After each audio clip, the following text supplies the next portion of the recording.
the capacity of a tank of dimension 8 meter into 6 meter into 2.5 meter. Capacity na என்னது volume கண்டுபிடிக்கணும்.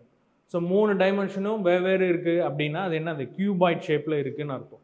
So கியூபாய்டோடைய volume formula என்ன L into V into H. So 8 into 6 into 25 by 10.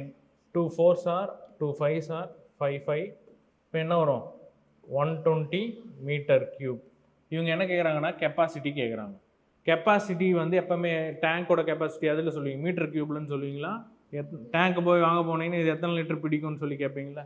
So அப்போது 1 metre கியூபுக்கு 1000 litres அப்படின்றது conversion rate. இதை note பண்ணி வச்சுங்க. 1 metre கியூபுக்கு 1000 litres அப்படின்னா 120 metre கியூபுக்கு என்ன வரும் 120 இன்ட்டு 1000 1,20,000 லிட்டர்ஸ். இதுதான் வந்து அதோடைய கொள்ளளவு கெப்பாசிட்டி.